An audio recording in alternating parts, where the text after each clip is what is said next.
Instant Pot on saute mode. Melt butter, add carrots, celery, and shallots. Stir until combined.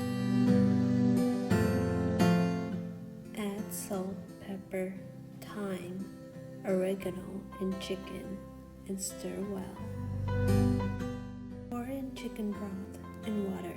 Turn off saute mode and close the lid. Turn to sealing vent.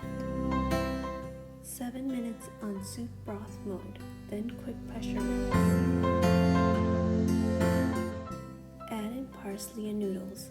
Add more salt to taste. Serve hot immediately. I hope you enjoy your chicken noodle soup.